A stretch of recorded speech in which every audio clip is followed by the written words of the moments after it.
Peace, family. This is High Priestess Sister Arcola Sojak, and I have a message today, an intuitive message for the Sacred One still healing.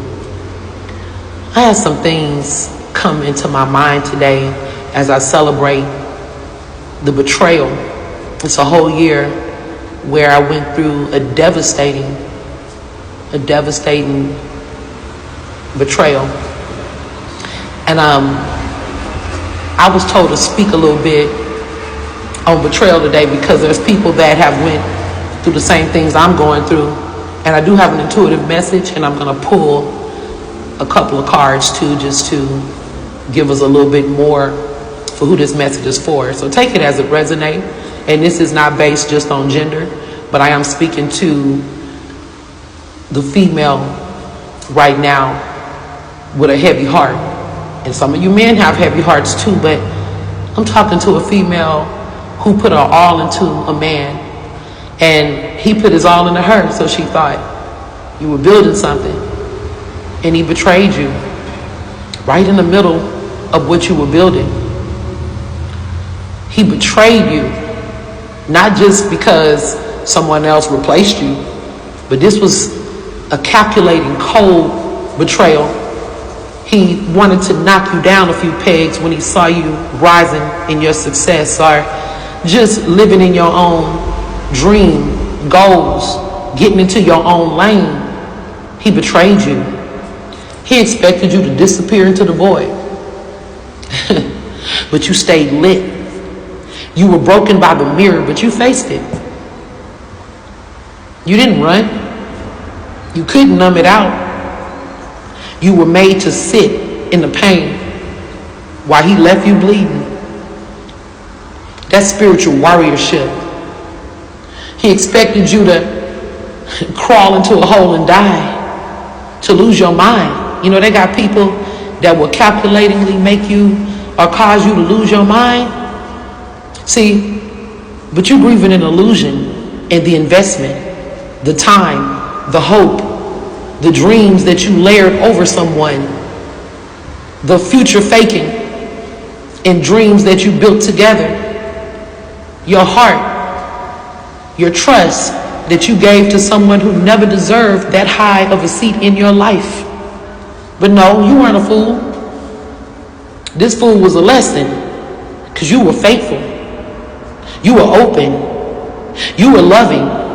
You were ready to communicate and work on yourself and allow him to work on himself. But no, that was too much like right. See, you were loving in a world that teaches black women to be guarded, hard, and skeptical. And women in general, that we are not as valuable as the man. You stayed soft though. And no, that doesn't make you weak. It makes you sacred. See, some of us didn't even get the closure we wanted. You were ghosted. Or even if you weren't ghosted, the person never held accountability. Couldn't do that. He wanted to just talk about rainbows and fairy tales and build more false illusions rather than deal with the chaos he left behind. So you were allowed to cry over someone you outgrew. You were allowed to cry over someone who didn't give you closure. You're allowed to be angry at your own spirit for settling when you knew better. You're allowed to mourn this version of yourself. The version that thought this man was magic. This man was a provider and a protector. That this man would help you build a new world, when he was really just a mirror with dust on it. Ain't no fairy dust. He just dusty. A dusty spirit. But don't stay in grief too long, sisters. Even if it's some of you brothers. Because after the pain is power. Okay? After the pain is power. So, come get your intuitive reading tonight. There's going to be a live stream that I'm going to be doing called What's It Gonna Be? And I'm also available for personal readings.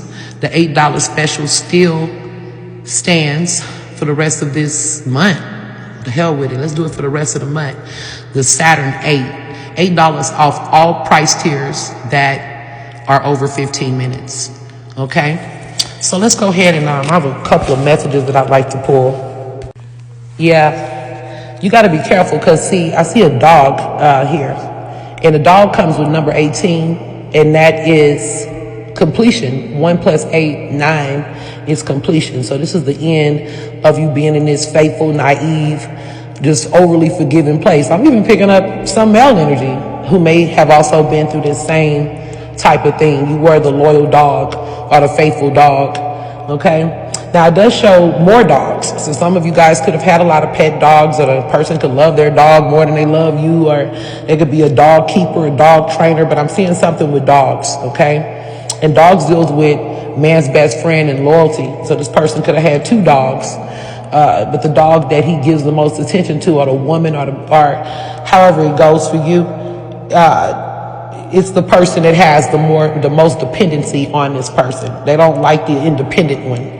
So this person also shows someone that was trying to knock off your stability, causing you to be unstable financially, okay? Some of you are just now getting back on track, had to move in with family, had to ask family for help, could have had someone move in with you to get back to your stable condition. Some of you left your security because you needed that healing and stuff around you. And for some of you, I'm picking up, you could have lost the person through death, and that's a little bit different. Some of you could have still felt anger and betrayal, like the person who died left you at a pivotal moment. But I do see healing coming in. I'm picking up somebody with about 2 children. You could have 1 on the way, but I am seeing 2 children in particular. And you and this person may actually, for some of you, you may be able to have a working relationship for the children. But for others, I am seeing a person that's trying to creep back in the near future. This person should be coming back in within 7 days. This could be 7 hours for some people, 7 o'clock, August the 7th, the 7th month, which is this month, July. But be mindful, if it's in July, the person will be returning before this month ends, okay? But they're coming with their same mischief and no accountability and trying to get away with something. It's probably still betraying you while smiling in your face, so do be mindful. I'm literally picking up somebody, you could actually be married to this person, and there's some things going on with the marriage, may not want to give you a divorce. For some of you, the person is going to use marriage as a reason for you to come back. They should have been married you or been committed, and they're going to come back with, let's get married, let's get that marriage license. For others of you, and it's not funny, but it's funny that they think it's just that simple, say, let's get married. And it says, should I cut them off? Yeah, you decided to go no contact, but it looks like this person may be coming back in. And for some of you, it's the person changed up on you because you lost weight. And you could have lost weight since this relationship ended, literally lost weight, because a lot of times the weight is the burden they're putting on you. So that's the actual weight loss. But I'm here to invest in your spirituality, do some studying, higher learning for some of you guys, but also learning the deeper sciences so that you can go ahead and navigate your way out of this. And I got more messages, so y'all stay tuned. This is High Priestess Sister Cola Soldier.